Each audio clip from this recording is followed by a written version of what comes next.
아침으로 9월 마지막 주 주일 낮 예배 하나님께 올려드리도록 하겠습니다.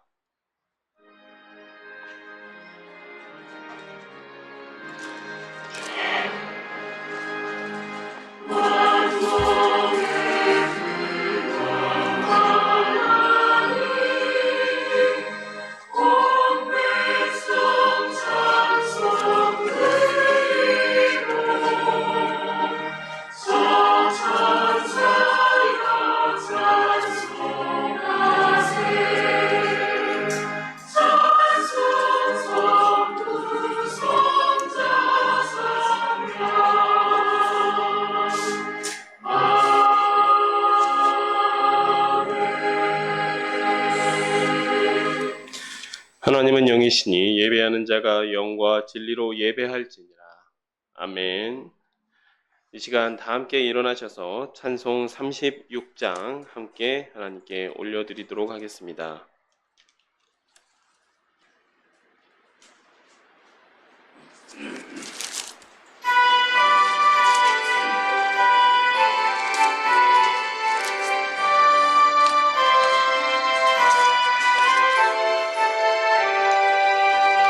주 예수 이름 높이어 다 찬양하여라.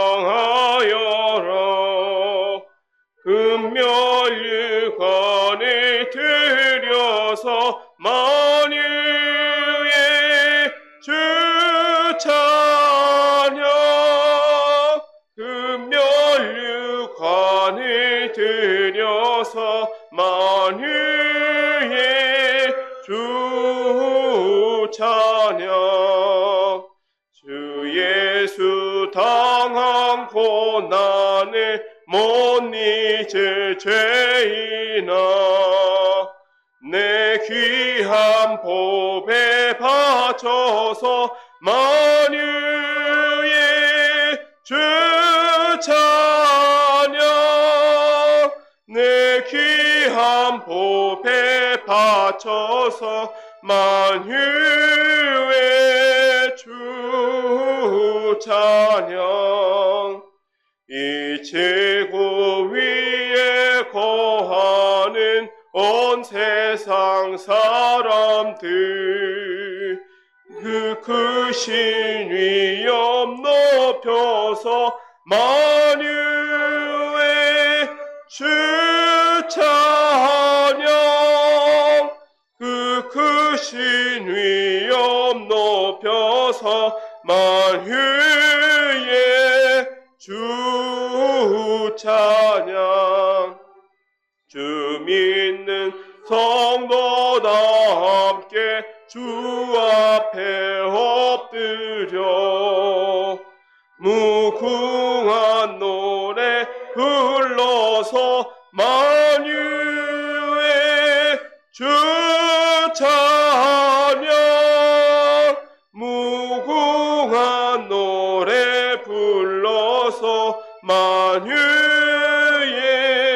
주 찬양.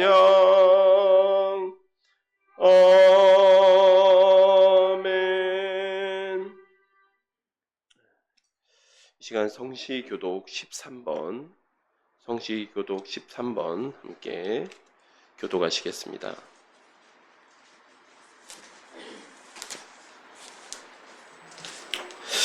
여호와는 나의 목자시니 그가 나를 푸른 풀밭에 누이시며 내 영혼을 소생시키시고 내가 사망의 음침한 골짜기로 다닐지라도 해를 두려워하지 않을 것은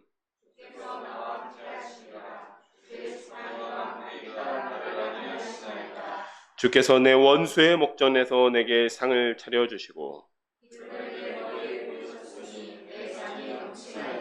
내 평생의 선하심과 인자하심이 반드시 나를 따르리니 내가 여호와의 집에 영원히 살리로다. 아멘. 이 시간 우리의 신앙을 우리의 신앙을 고백하겠습니다. 사도신경으로 우리의 신앙을 함께 고백하도록 하겠습니다. 전능하사 천지를 만드신 하나님 아버지를 내가 믿사오며 그 외아들 우리 주 예수 그리스도를 믿사오니 이는 성령으로 잉태하사 동정녀 마리아에게 나시고 본디오 빌라도에게 고난을 받으사 십자가에 못 박혀 죽으시고 장사한 지 사흘 만에 죽은 자 가운데서 다시 살아나시며 하늘에 오르사 전능하신 하나님 우편에 앉아 계시다가 저리로서 산 자와 죽은 자를 심판으로 오시리라. 성령을 믿사오며 거룩한 공회와 성도가 서로 교통하는 것과 죄를 사하여 주시는 것과 몸이 다시 사는 것과 영원히 사는 것을 믿사옵나이다. 아멘. 자리에 앉아주시기 바랍니다. 이 시간은 88장 함께 찬송하시도록 하시겠습니다.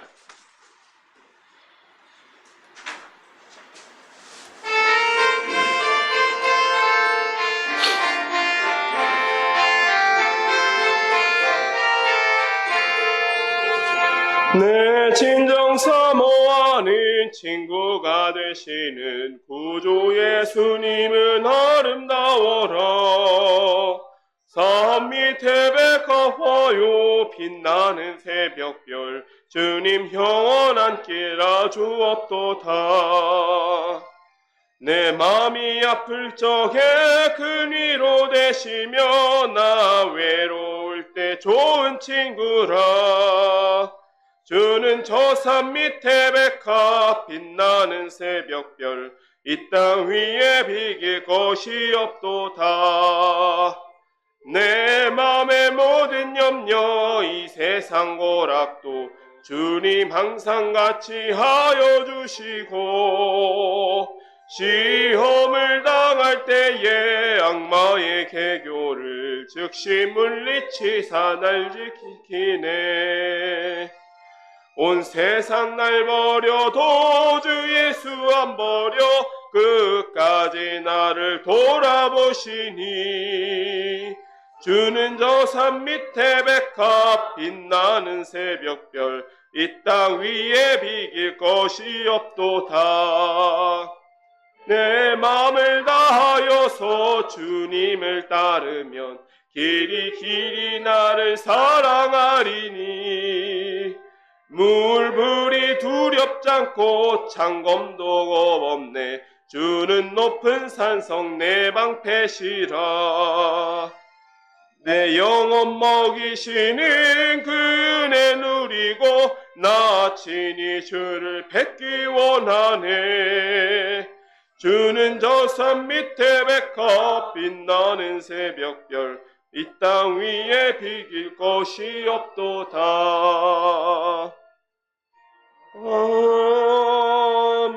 아멘. 이 시간 우리를 대표해서 오미숙 권사님 나오셔서 기도 인도해 주시겠습니다.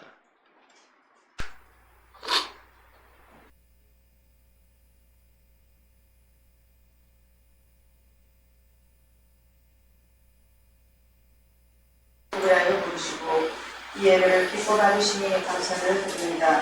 아멘. 이 예배 가운데 임재하셔서 훌륭 영광 받으시옵소서. 아멘. 오신 하나님 아버지, 한 주간도 아름답지 못한 자리가 있었다며 가면 아버지께 용서를 구하오니 불쌍히 여겨 주시옵소서. 하나님, 이제 아침 저녁으로 신선한 바람이 부는 것이 가을입니다. 한여름 모질게도 뜨거운 폭염을 견뎌내고서야 가을에 풍성한 열매를 맺듯이 우리 인생들도 참 포도나무가 되시고 농부가 되신 예수님 안에 붙어 있어서 많은 열매를 맺어 농부의 마음을 기쁘게 하는 자들이 되기를 원합니다. 사랑교회를 인도해 가신 하나님 아버지 감사합니다. 하나님의 뜻은 모든 사람이 구원을 받으며 진리에 이르기를 원하십니다. 사랑교회로 인하여 많은 영혼들이 참 진리를 알아가게 하옵소서. 이 시간 말씀을 선포하실 박교 간사님께 하나님의 전신갑주를 입혀주셔서 창세기로부터 계시록까지 가감이 없는 말씀으로 이 강단을 지키게 하시옵소서. 하나님 아버지, 사론의 가족들을 일일이 살펴주셔서 건강한 삶의 자리로 인도해 주시옵소서. 이 교회를 섬기며 나아가는 복된 자들 위해 주님의 위로가 넘쳐나기를 바라며 예배가 주님께 연락되기를 간절히 바라오며 이 모든 말씀 예수님의 이름으로 감사하며 기도드립니다. 아멘.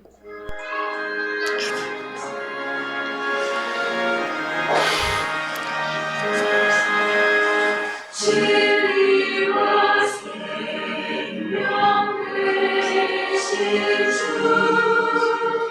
이름을 바치옵니다. 믿음과 소망 사랑에 한 마음 되게 하소서.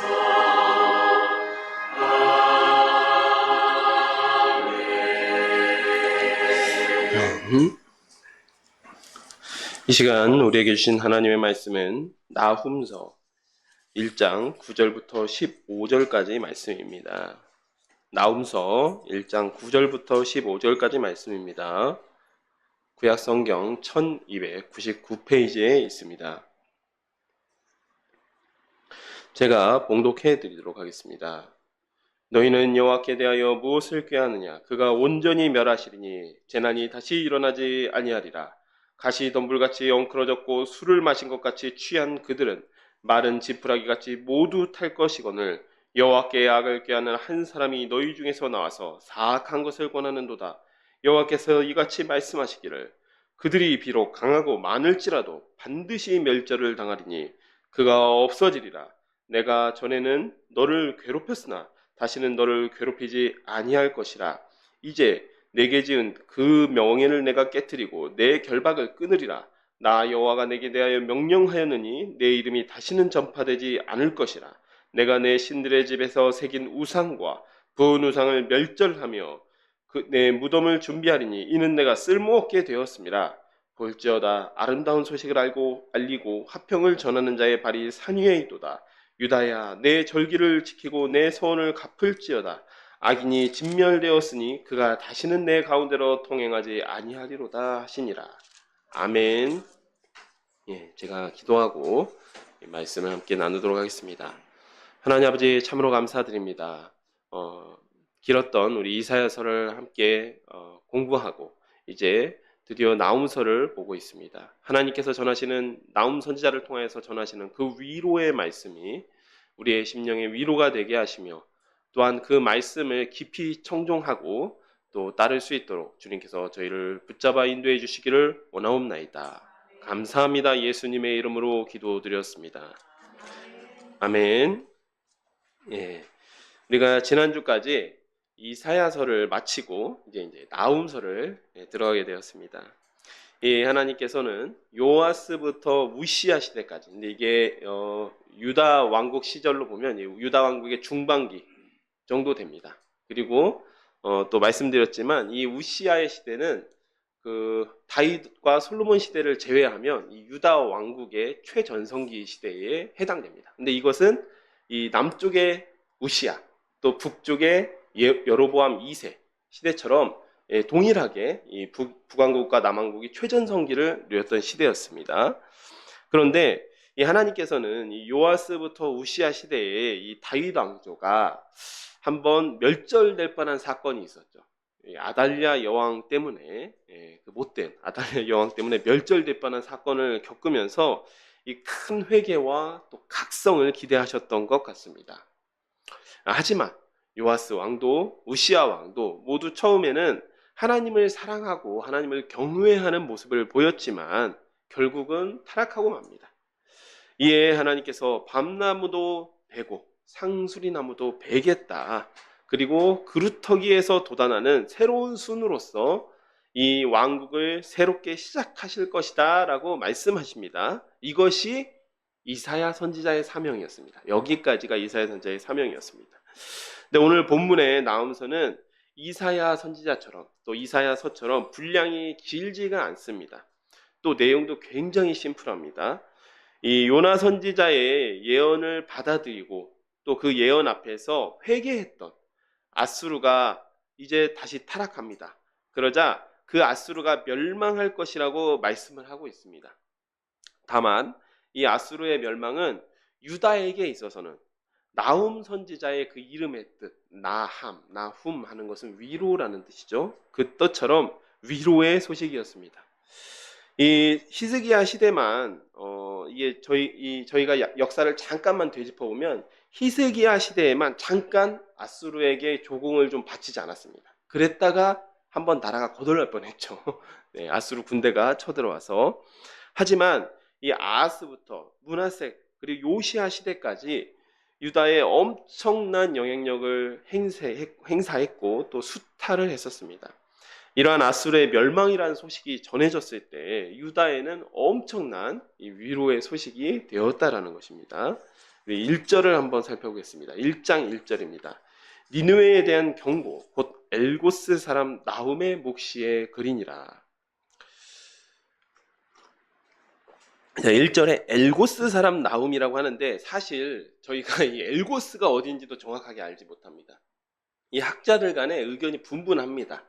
이제 가장 많은 지지를 받는 이 의견은 유다 남서부에 있는 어떤 한 작은 도시다라고 이야기하는 게 가장 많이 지지를 받고 있고, 또는 어떤 학자들 같은 경우는 갈릴리 가버나움이다 뭐 이렇게 주장하는 학자들도 있습니다. 또 심지어는 이 니느웨 지역이 모술이라고, 현대 그 이라크의 모술, 북부의 모술이라고 하는 도시 그 근방인데 그 근처에 가면 또 엘고스라고 하는 지명이 있다라고 합니다. 그래서 심지어는 어떤 사람들은 그 니느웨 근처에 있는 엘고스라고 하는 도시에서 온 사람이다 라고 주장하는 사람도 있는데 사실 정확하지는 않습니다.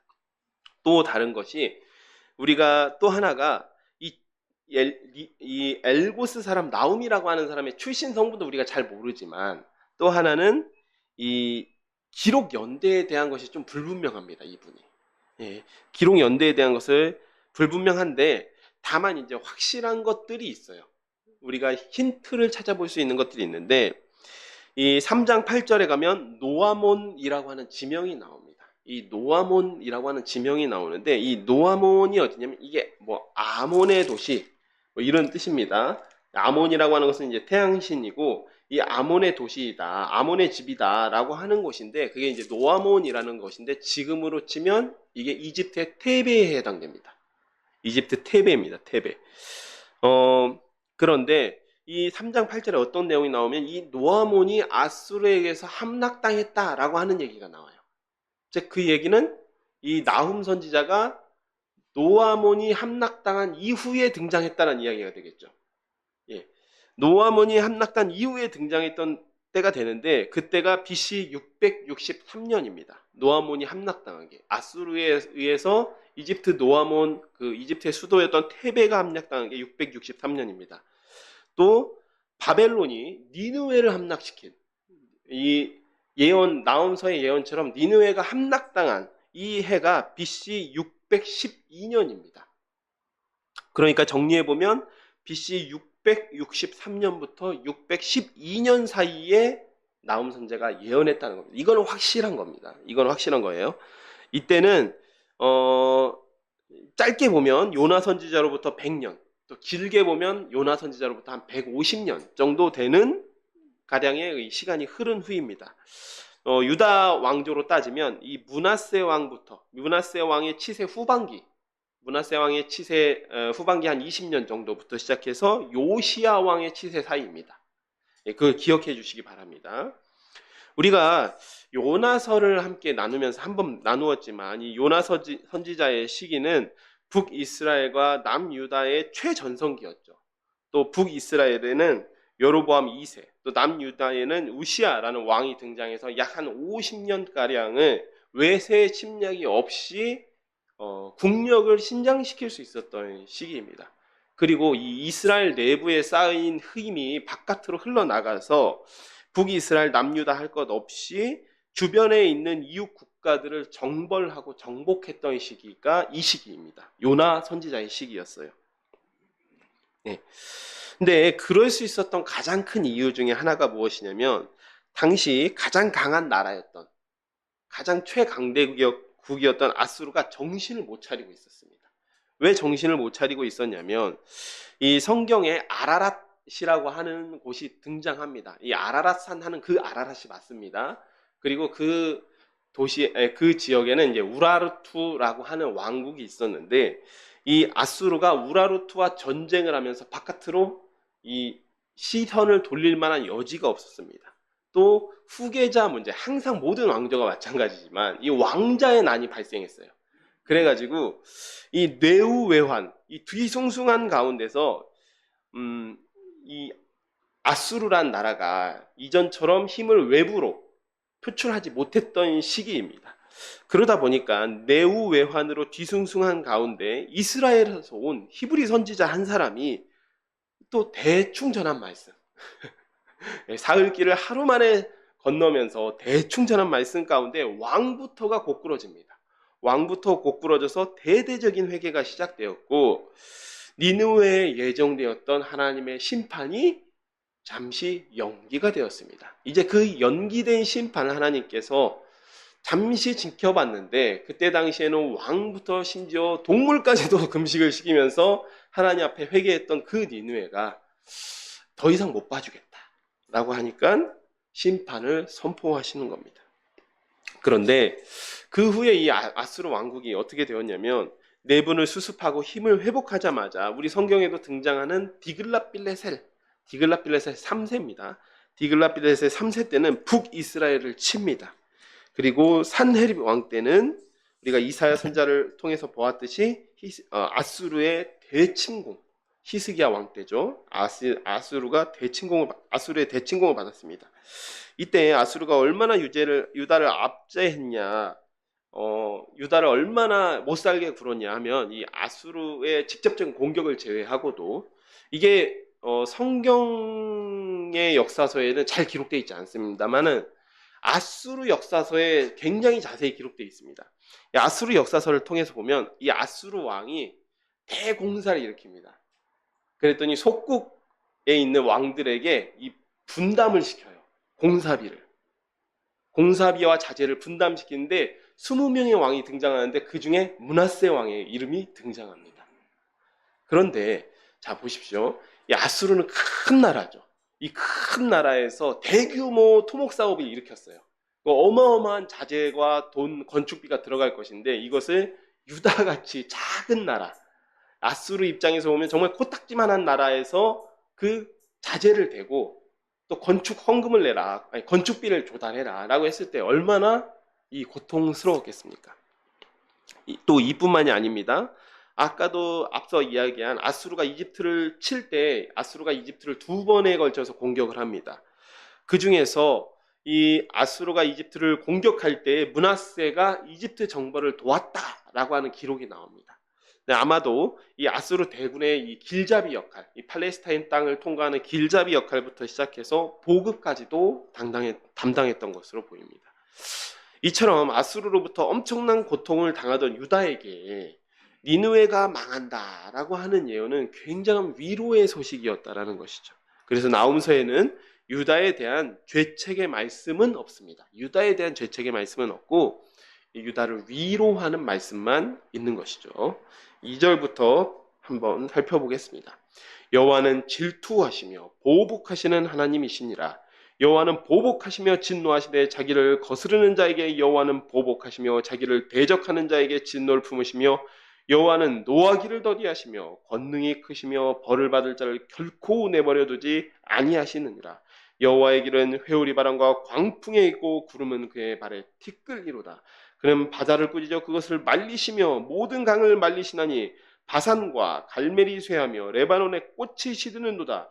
그로 말미암아 산들이 진동하며 작은 산들이 녹고 그 앞에서는 땅 곧 세계와 그 가운데 있는 모든 것들이 솟아오르는도다. 누가 능히 그의 분노 앞에 서며 누가 능히 그의 진노를 감당하랴. 그의 진노가 불처럼 쏟아지니 그로 말미암아 바위들이 깨지는도다. 여호와는 선하시며 환난 날에 산성이시라. 그는 자기에게 피하는 자들을 아시느니라. 그가 범람하는 물로 그곳을 진멸하시고 자기 대적들을 흑암으로 쫓아내시리라. 아멘. 이 아수르의 회개로부터 이 100년이 넘는 시간을 참으신 하나님께서 드디어 아수르를 심판하시기 위해서 몸을 일으키셔서 막강한 능력으로 심판하시는 장면을 마치 그리듯이 말씀하고 있습니다. 그런데 이게 나훔서의 또 하나의 특징이기도 한데, 이 나훔서는 자기가 정말 생생하게 본 것처럼 묘사하고 있어요. 이후에 이제 이 니느웨가 구체적으로 어떻게 망한다라고 하는 내용이 2장부터 이어지는데, 그 2장부터도 심지어는 무슨 의성어, 의태어를 모두 다 동원해서 이 니느웨가 실제적으로 지금 바벨론 군대에 무너지고 있는 장면을 아주 생동감 있게 묘사하고 있습니다. 이 지금 이 마음 선지자의 특징인 것이죠. 그래서 이 아수르를 심판하시는데 3절 노하기를 더디하신다라는 말이 갑자기 등장해요. 그런데 이것을 우리가 좀 전에 이야기했던 요나서를 이해하면 요나 선지자의 예언에 회개하는 아수르에 대한 진노를 어떻게 하셨죠? 멈추셨습니다. 그리고 심판을 연기하셨습니다. 또 심지어는 그 니느웨가 망하는 꼴을 보고 싶었던, 말 그대로 꼴을 보고 싶었던 그 요나 선지자를 하나님께서 설득하시죠. 그 장면을 보면 하나님께서 노하기를 더디하셨다라는 말이 이해가 되는 것입니다. 또 7절에 하나님께서 아수르를 심판하시는 와중에도 하나님께 피하는 자들에 대해서는 환난 날에 산성처럼 보호해 주시겠다라고 말씀하십니다. 이것은 이제 유다를 말씀하시는 것이죠. 그리고 8절 그가 범람하는 물로 그것을 진멸하신다라고 하신 말씀은 실제 이제 로마와 그리스 역사가들, 이제 아수르는 이미 망했기 때문에 그런 역사가 없는데 로마와 그리스의 역사가들 중에는 이 바벨론 연합군이 니느웨를 포위할 때 엄청난 폭우가 내렸다고 합니다. 엄청난 폭우가 내리자 강이 범람했다고 해요. 강이 범람해서 이 도시가 잠기고 또 성벽이 이 외적들을 그때 막고 있던 성벽, 그리고 그 바깥에는 지금 바벨론 연합 군대가 포위를 하고 있는 상태에서 그 강물이 범람하면서 성벽이 유실되었다. 그로 인해서 니느웨가 망했다라고 하는 기록이 그리스 로마의 역사서에 남아 있습니다. 그런데 이 그리스 로마의 역사가들 같은 경우에는 이분들이 언제냐면 이제 거의 카이사르 때, 그때쯤의 역사가들입니다. 그러니까 한참 후의 역사가들이죠. 그런데도 왜 그 기록이 신빙성이 있냐면 이 그분들이 자기가 뭐 사료를 수집해가지고 역사서를 자기가 직접 기록했다기보다는 이전에 있었던 역사서들, 그 이전에 이미 소실되어 버렸던 과거 고대의 역사서들을 수집한 역사서라는 것이죠. 그러니까 그 기록이 상당히 신빙성이 있고 하나님께서 이 나훔서를 통해서 하신 이 말씀이 실제로 역사적으로도 이루어졌다라고도 우리가 믿을 수 있는 것입니다. 9절입니다. 너희는 여호와께 대하여 무엇을 꾀하느냐? 그가 온전히 멸하시리니 재단이 다시 일어나지 아니하리라. 가시덤불같이 엉클어졌고 술을 마신 것 같이 취한 그들은 마른 지푸라기같이 모두 탈 것이거늘 여호와께 악을 꾀하는 한 사람이 너희 중에서 나와서 사악한 것을 권하는도다.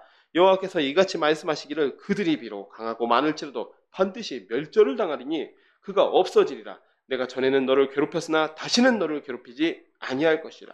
이제 내게 지은 그의 멍에를 내가 깨트리고 내 결박을 끊으리라. 나 여호와가 내게 대하여 명령하였느니 내 이름이 다시는 전파되지 않을 것이라. 내가 내 신들의 집에서 새긴 우상과 부은 우상을 멸절하며 내 무덤을 준비하리니 이는 내가 쓸모없게 되었습니다. 볼지어다 아름다운 소식을 알리고 화평을 전하는 자의 발이 산 위에 있도다. 유다야 내 절기를 지키고 내 소원을 갚을지어다. 악인이 진멸되었으니 그가 다시는 내 가운데 통행하지 아니하리로다 하시니라. 이 하나님께 대항하여서 하나님의 백성을 괴롭히는 아수르가 당하는 징벌과 또 유다에 대한 구원이 비교대조되어서 나타나 있는 구절입니다. 비교돼 있고 또 대조돼 있어요. 두 입장이. 9절입니다. 아수르가 하나님께 대하여 또 음모를 꾸미고 있습니다. 하지만 하나님께서 그 아수르를 온전히 멸하셔서 아수르가 꾸민 그 음모, 그 재난이 일어나지 않습니다. 그들이 꾀하는 것이 11절에 한 사람이 나와서 악한 것을 권한다라고 되어 있습니다. 그런데 여기서 이 권한다라고 하는 단어가 실제로는 군사회의를 할 때에 이 모략을 세울 때, 모략을 꾸민다라는 말로도 사용되는 단어입니다. 즉 유다를 침공할 악한 계획을 세우지만 오히려 하나님께서 아수르를 멸절시키셔서 그 악한 계획이 이루어지지 않겠다라고 하시는 말씀입니다. 그리고 13절 오히려 유다에 지은 멍에와 결박을 끊으시겠다라고 말씀하세요. 유다에 세운 멍에와 결박을 끊으십니다. 그러니까 좀 전에도 말씀드렸지만 므낫세가 감당했던 엄청난 그 조공, 수탈 또 끊으시겠다라고 하는 이야기도 됐지만 우리가 잠깐 우리 성경 한 부분을 살펴보았으면 좋겠습니다. 역대하서 34장 3절입니다. 역대하서 34장 3절입니다.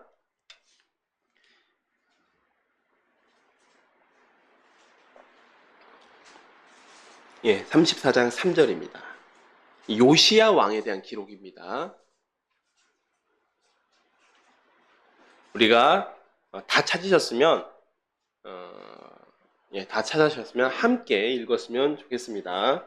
아직도 어렸을 때 곧 왕위에 있은 지 8년에 그의 조상 다윗의 하나님을 비로소 찾고 제12년에 유다와 예루살렘을 비로소 정결하게 하여 그 산당들과 아세라 목상들과 아로 새긴 우상들과 부어 만든 우상들을 제거하여 버리매. 아멘. 그러니까 우리는 요시야 왕 하면 선한 왕이라는 생각을 가지고 있습니다. 이스라엘 마지막 촛불과 같았던 마지막 그 등불 같았던 왕이 요시야 왕인데 이 요시야 왕이 16살에 비로소 신앙을 가졌다라고 이야기하고 있습니다. 그리고 요시야 왕 12년, 8살에 이제 왕이 되었으니까 이제 20살 때에 비로소 우리가 알고 있는 그 개혁을 일으켰다라는 것입니다. 그리고 여러분들, 우리가 아수르 역사를 보잖아요. 그럼 공교롭게도, 이게 공교로운지 모르겠습니다. 공교로운지 필연적인 건지 모르겠지만, 애굽을 정복하고 제가 앞에서 이야기했던 왕이 다 한 왕인데, 므낫세와 유다를 그토록 괴롭힌 아수르의 왕이 있었습니다. 그 사람의 이름이 아슈르바니팔 2세라고 하는 왕이 있었는데 이 사람이 애굽을 정복하고 이 므낫세에게 엄청난 조공을 받아냈던 왕인데 그 왕이 죽은 해가 요시야 왕 12년입니다. 요시야 왕이 20살 때 되던 해입니다. 그리고 그 왕이 죽은 해에 요시야 왕이 개혁을 일으킵니다. 네. 그래서 이 나훔서가 요시야 왕 12년 이후에 기록되었다라고 주장하는 학자들도 있습니다. 14절에 그래서 아수르의 이름은 끊어지게 되고 아수르의 우상들은 멸절됩니다. 자, 그리고 유다에는 니느웨가 함락되었다라고 하는 니느웨가 함락되고 망했다라고 하는 아름다운 소식이 전해집니다. 그러자 이 선지자를 통하여서 하나님께서 말씀하시는데 내 절기를 지키고 내 서원을 갚을지어다 라고 이야기해요. 자, 절기하면 한 가지 또 생각나지 않습니까? 요시야 왕이 개혁의 거의 정점 피날레가 유월절을 지키는 거였습니다. 유월절을 지킨 것은 요시야 왕 18년 요시야 왕이 26살 되던 해에 비로소 제대로 온전히 유월절을 지키게 되었습니다. 물론 히스기야 왕 때에도 유월절을 지켰다는 기록이 있었는데 그때 좀 준비가 늦어졌어요. 그러다 보니까 사실 1월 달에 유월절을 지킨 게 아니라 2월 달 돼서야 이제 유월절을 지키는데 이때는 제대로 비로소 잘 준비해서 1월 달에 정확하게 절기를 지켰던 게 요시야 왕 18년에 절기를 지키게 됩니다. 네. 그리고 또 절기를 지키고 서원을 갚는다라고 하는 말은 사실은 우리가 율법을 온전하게 지키게 된다라는 뜻이죠. 그 얘기는 어떤 얘기입니까? 하나님과 올바른 관계에 들어갔다라고 하는 이야기입니다. 즉 이렇게 이 나훔 선지자가 이야기하는 것은 나훔 선지자가 지금 말씀하고 있는 것은 이 니느웨의 멸망이 이제 막 예정되었고 금세 눈앞으로 다가왔으니 하나님과 올바른 관계에 들어갈 것을 준비해라 라고 지금 이야기하고 계시는 거예요. 예. 자, 2장부터는 니느웨의 멸망이 제가 앞에도 말씀드렸지만 그림을 그리듯이 요즘 표현으로 사진으로 막 찍어놨듯이 동영상으로 찍어놨듯이 생생하게 묘사되어 있습니다. 1절부터 살펴보겠습니다. 파괴하는 자가 너를 치러 올라왔느니 너는 산성을 지키며 길을 파수하며 내 허리를 견고히 묶고 내 힘을 크게 굳게 할지어다. 여호와께서 야곱의 영광을 회복하시되 이스라엘의 영광 같게 하시나니 이는 약탈자들이 약탈하였고 또 그들의 포도나무 가지를 없이 하였음이라. 그의 용사들의 방패는 붉고 그의 무사들의 옷도 붉으며 그 항우를 벌이는 날에 병거의 쇠가 번쩍이고 노송나무 창이 요동하는도다. 그 병거는 미친 듯이 거리를 달리며 대로에서 이리저리 빨리 달리니 그 모양이 횃불 같고 빠르기가 번개 같도다. 그가 그의 존귀한 자들을 생각해내니 그들이 엎드러질 듯 달려서 급히 성에 이르러 막을 것을 준비하는도다. 강들의 수문이 열리고 왕궁이 소멸되며 정한 대로 왕후가 벌거벗은 몸으로 끌려가니 그의 모든 시녀들이 가슴을 치며 비둘기같이 슬피 우는도다. 니느웨는 예로부터 물이 모인 못 같더니 이제 모두 도망하니 서라 하나 돌아보는 자가 없도다. 은을 노력하라 금을 노력하라. 그 저축한 것이 무한하고 아름다운 기구가 풍부함이니라. 니느웨가 공하였고 황폐하였도다. 주민이 낙담하며 그 무릎이 서로 부딪히며 모든 허리가 아프게 되며 모든 낯이 빛을 잃도다. 이제 사자굴이 어디냐? 젊은 사자가 먹을 곳이 어디냐?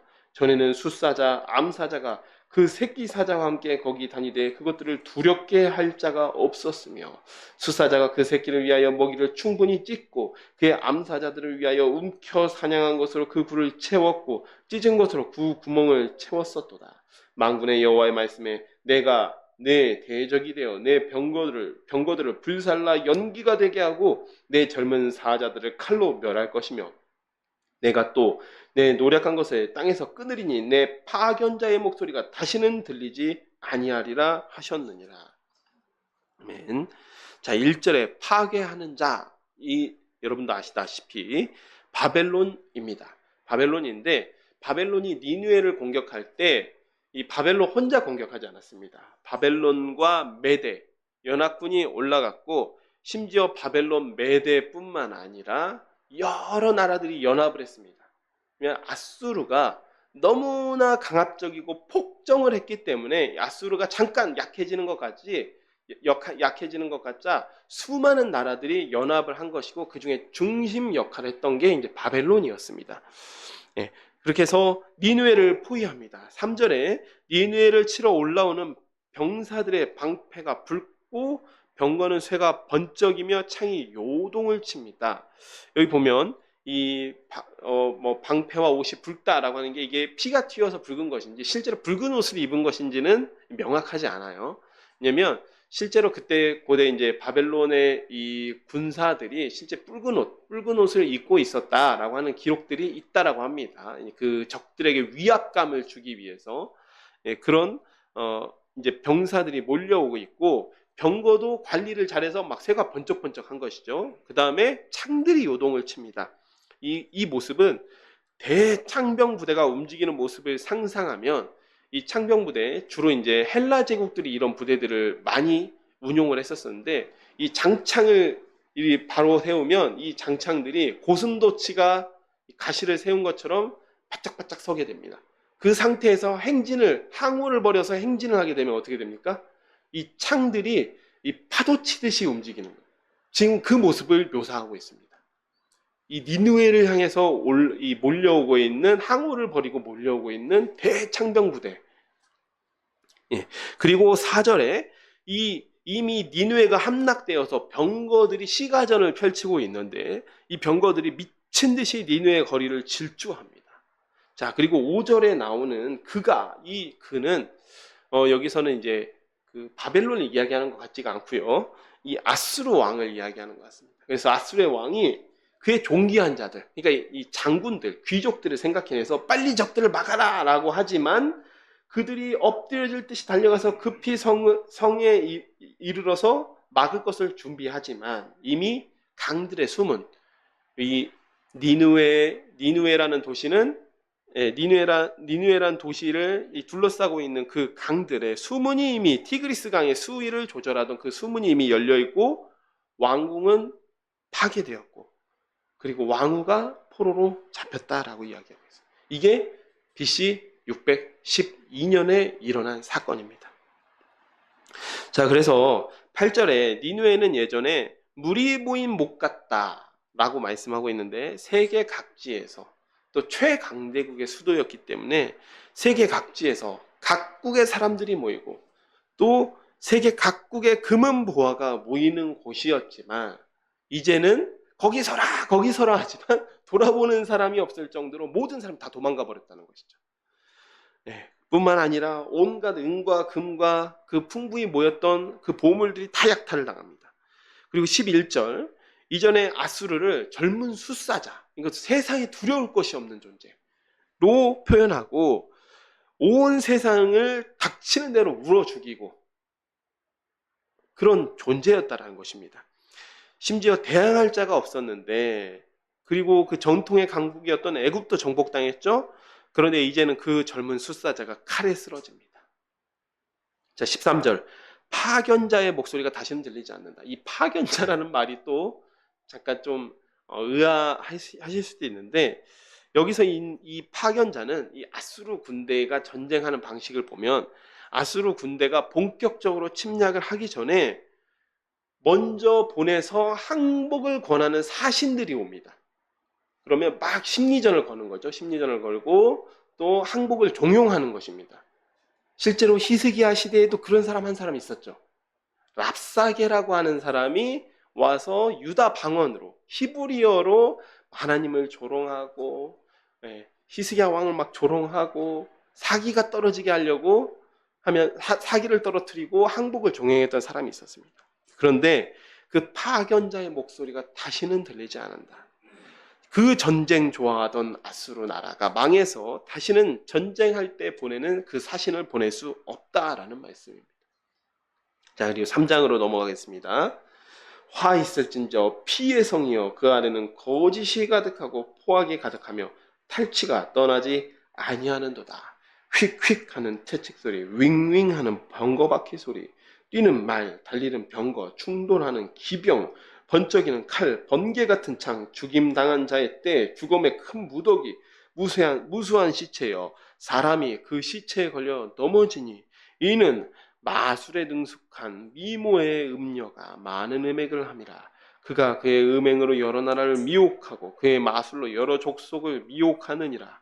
보라, 내가 내게 말하노니 만군의 여호와의 말씀에 내 치마를 걷어올려 내 얼굴에 이르게 하고 내 벌거벗은 것을 나라들에게 보이며 내 부끄러운 것을 문민족에게 보일 것이요, 내가 또 가증하고 더러운 것들을 내 위에 던져 능욕하여 너를 구경거리가 되게 하리니, 그때 너를 보는 자가 다 내게서 도망하며 이르기를, 니느웨가 황폐하여 누가 그것을 위하여 애곡하며 내가 어디서 너를 위로할 자를 구하리오 하리라. 하나님께서 바벨론 연합군에 의해 무수한 시체 더미에 사람의 시체가 걸려 넘어질 정도로 큰 살육이 일어나게 합니다. 자, 그래서 1절부터 3절은 니느웨에 일어나는 살육의 현장을 정말 생생하게 묘사하고 있죠. 심지어 저는 이 성경에서 이렇게 의성어와 의태어가 이렇게 적극적으로 쓰인 장면을 별로 보지 못했는데 나훈서에 이렇게 기록되어 있습니다. 정말 생생하게 이야기하고 있는 것입니다.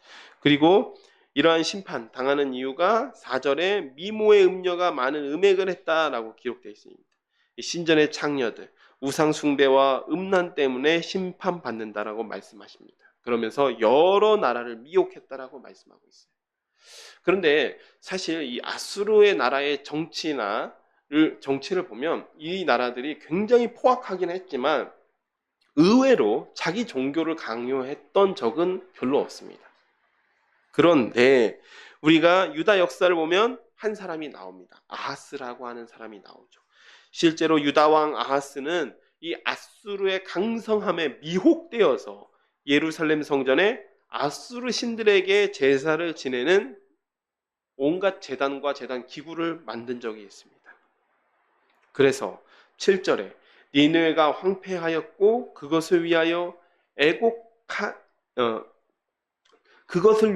애곡할 사람이 없습니다. 완전히 패망하였기 때문에. 그래서 유다와는 다르게 위로할 자를 구할 수가 없다라고 이야기하고 있습니다.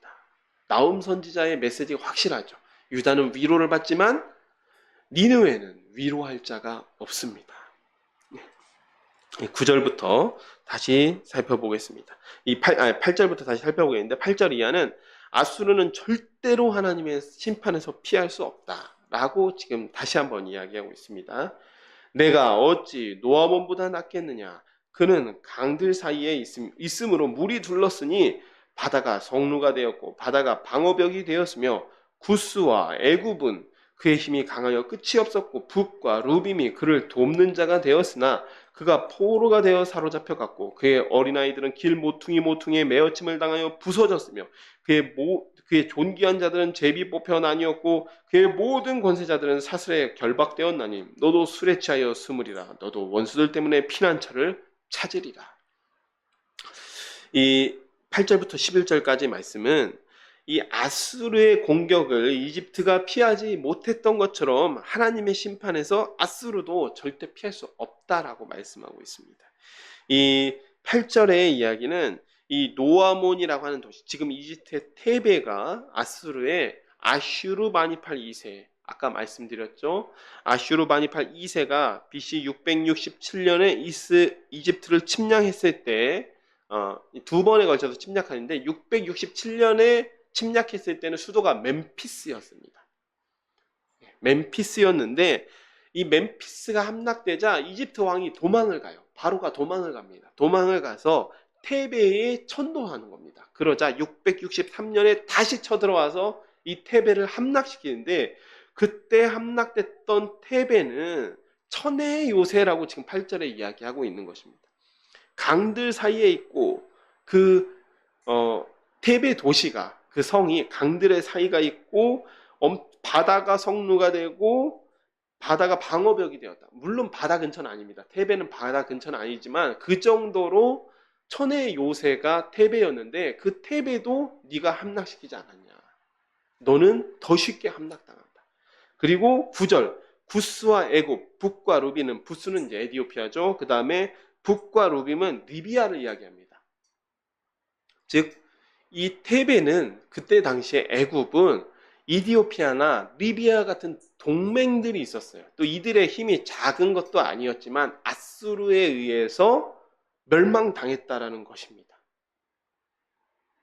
그러니까 네가 아무리 힘센 자들을 찾을지라도 너는 반드시 멸망하게 된다라는 것을 이 테베의 멸망을 통하여서 반대로 아수르가 멸망하게 된다, 니느웨가 멸망하게 된다라고 알려주시고 계시는 것이죠.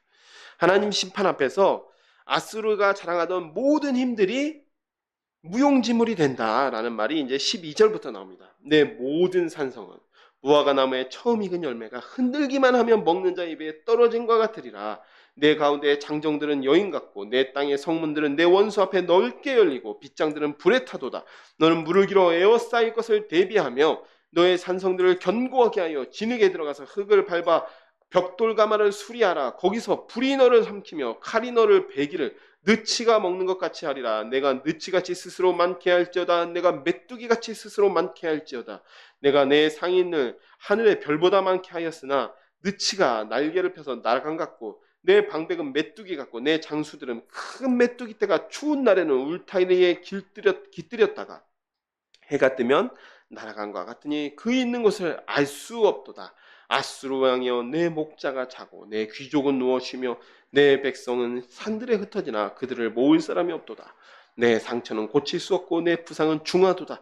내 소식을 듣는 자가 다 너를 보고 손뼉을 치나니 이는 그들이 항상 내게 행패를 당하였음이 아니더냐 하시니라.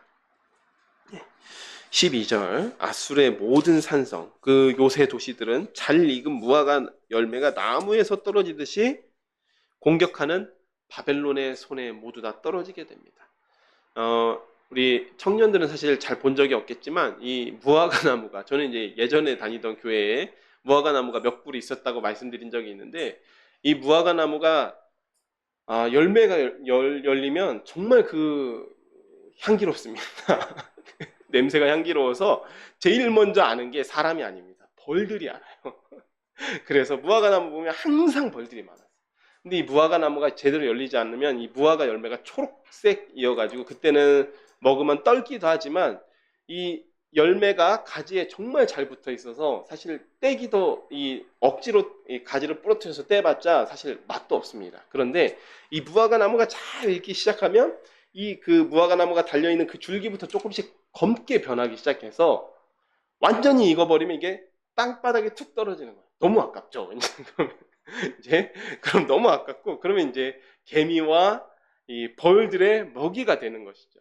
그 전에 이제 따먹는 겁니다. 이렇게 갈르면 정말 이 향긋하고 달콤한 이 무화과 열매를 먹을 수 있는 것이죠. 그런데 그것처럼 바벨론이 손만 대면 이 아수르의 견고한 요새 도시들, 산성들이 모두 다 함락된다. 모두 다 함락됩니다. 예. 그리고 13절에 이 아수르의 장정들, 그 기세등등하던 군인들이 여인 같고 또 빗장은 불에 탑니다. 14절에서 15절, 포위 공격을 대비해서 식수를 준비하고 또 성벽을 보수하기 위해서 벽돌 가마를 수리해 보았자 그 가마에서 불이 나와서 그 수리한 사람들을 사르게 됩니다. 16절에서 17절, 상인들과 군인들이 그 전에는 메뚜기 떼처럼 그 바글바글하게 모여 있었는데 이제는 그 메뚜기 떼가 한순간에 날아가 버리듯이 사라집니다. 19절, 아수르가 결론이 무엇입니까? 아무리 하나님의 심판을 회피하려고 노력하지만 이미 그 상처는 위중하여서 고칠 수가 없습니다.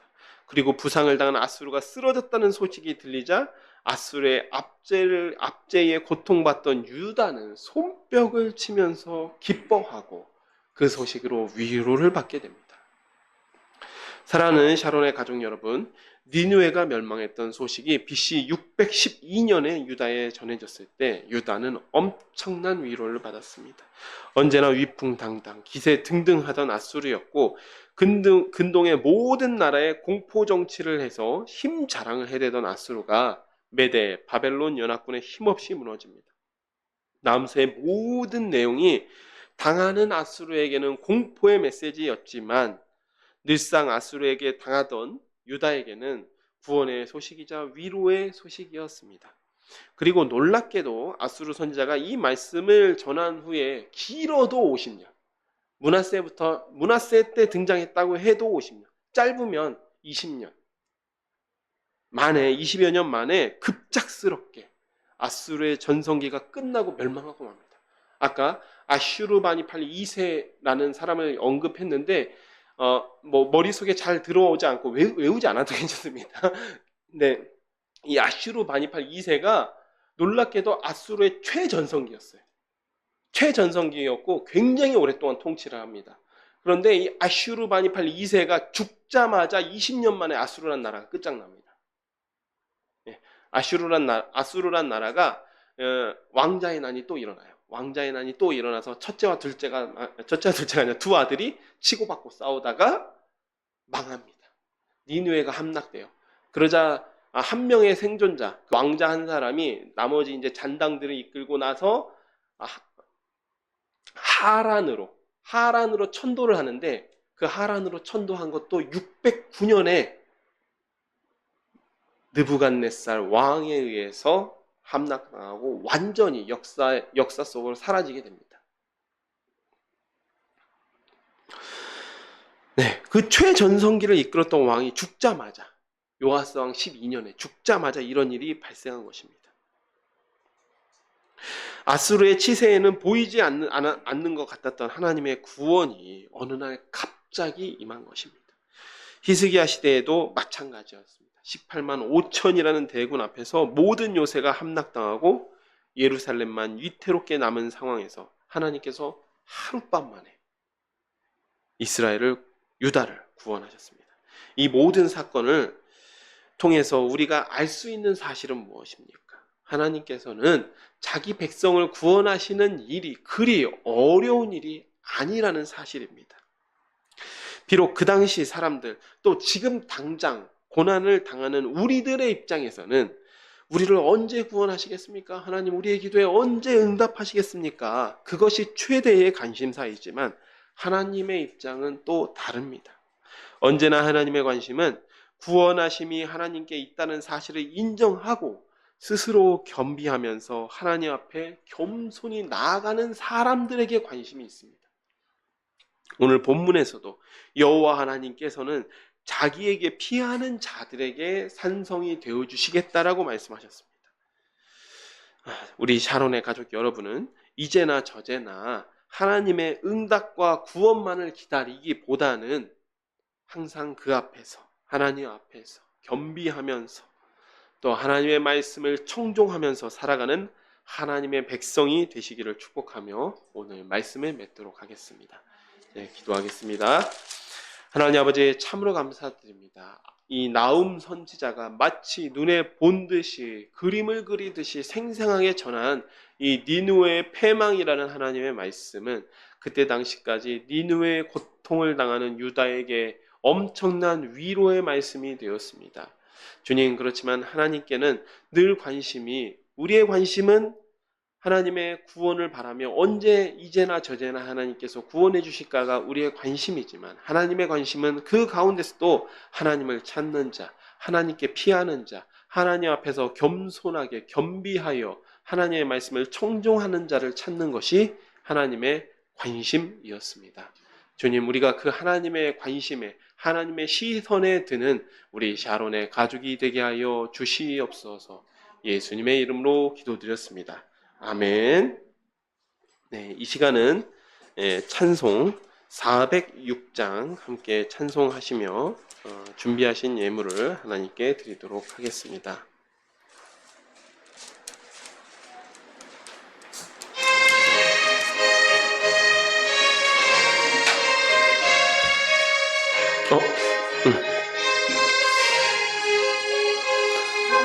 내 영혼 편히 쉴 곳과 풍랑이로도 안전한 폭풍까지도 다스리시는 주의 영원한 팔을 의지해 주의 영원하신 팔 함께 하사 항상 나를 붙드시니 어느 곳에 가든지 요동하지 않음은 주의 팔을 의지함이라.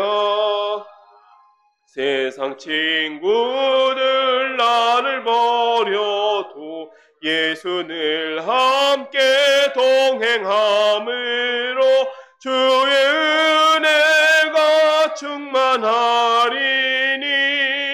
주의 영원한 팔 의지해 주의 영원하신 팔 함께 하사 항상 나를 붙드시니 어느 곳에 가든지 요동하지 않음은 주의 팔을 의지함이라.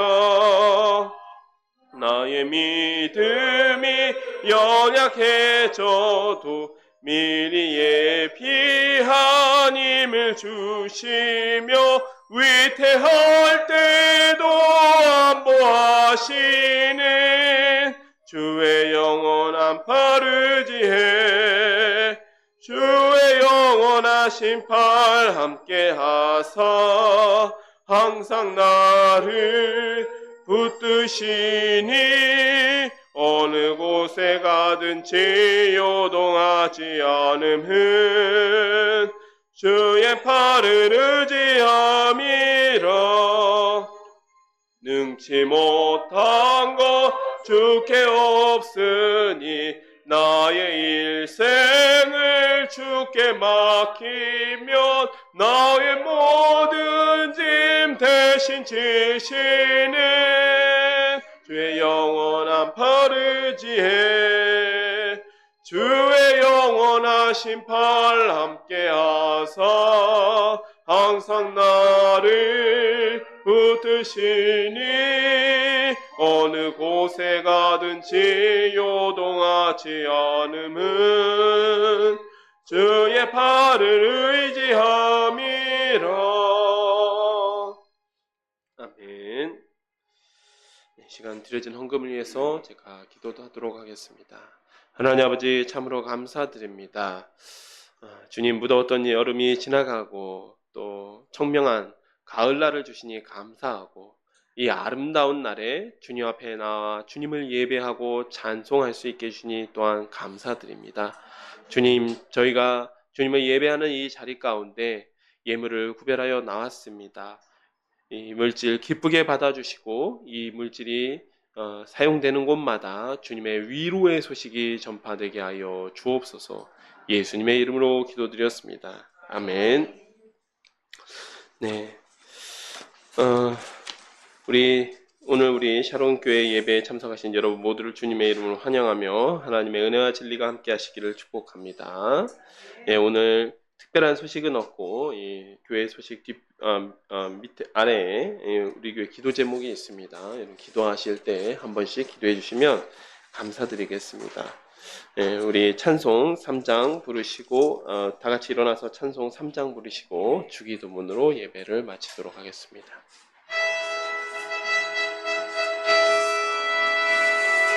성부 성자와 성령 찬송과 영광 돌려 보내세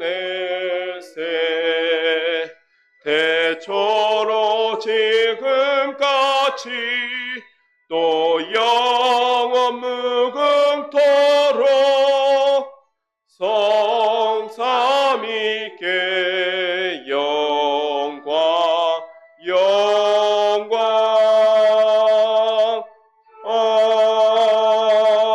아멘. 하늘에 계신 우리 아버지여, 이름이 거룩히 여김을 받으시오며 나라가 임하시오며 뜻이 하늘에서 이루어진 것 같이 땅에서 이루어지이다. 오늘 우리에게 일용할 양식을 주시옵고 우리가 우리에게 죄 지은 자를 사하여 준 것 같이 우리 죄를 사하여 주시옵고 우리를 시험에 들게 하지 마시옵고 다만 악에서 구하시옵소서. 나라와 권세와 영광이 아버지께 영원히 있사옵나이다. 아멘.